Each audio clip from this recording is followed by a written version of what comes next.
আমাদের জামায়াতে ইসলামের সম্মানিত আমির জনাব শফিকুর রহমান মহোদয়, উনি ওই দিন আমি ওনার ওই কথাটা শুনেছি যে এদেশে সংখ্যালঘু বলতে কেউ নেই।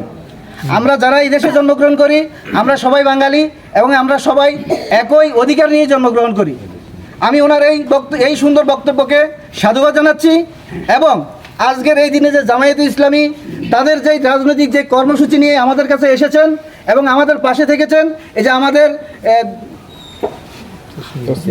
তসলিম ভাই, এরপরে আমাদের এখানে পাশে আছে আরও কয়েকজন মোতালেব ভাই সহ যারা সার্বক্ষণিক মোটামুটি এই যে দাঙ্গার পরবর্তী আমাদের এখানে আসে বিভিন্নভাবে খোঁজখবর নিয়েছেন, ছবি তুলেছেন, আবার রিপোর্ট করেছেন আপনাদের কেন্দ্রীয় পর্যায়ে। এই যে দলটা, এই যে রাজনৈতিক দলের যা করণীয়, একটা দেশের একটা ক্রান্তি লগ্নে, সেটা হোক সংখ্যালঘু, হোক আদিবাসী, হোক অন্য সম্প্রদায়ের, দলিত সম্প্রদায়ের, কিন্তু এই যে একটা তাদের যে বিচক্ষণ যে দৃষ্টিভঙ্গি, এই দৃষ্টিভঙ্গি একমাত্র আমি মনে করি এটা অন্যান্য রাজনৈতিক দলের জন্য অনুকরণীয়, অনুসরণীয়। আমরা জামায়াতে ইসলামীর এই আন্দোলন এবং এই নেতৃত্বকে আমরা সাদরে গ্রহণ করছি এবং আশা করছি আগামী দিনে জামায়াতে ইসলামী তাদের এই অসাম্প্রদায়িক বাংলাদেশ গড়ার লক্ষ্যে তারা সামনের দিকে এগিয়ে নিয়ে যাবে এবং কাঁধে কাঁধ মিলিয়ে সনাতনী সমাজসহ অন্যান্য আদিবাসী জনগোষ্ঠী যারা আছে তাদের সাথে একই সাথে কাজ করবে। সবাইকে আমি আবার আন্তরিক অভিনন্দন ও ধন্যবাদ জানিয়ে আমি আমার সংক্ষিপ্ত বক্তব্য এখানে শেষ করছি। নমস্কার।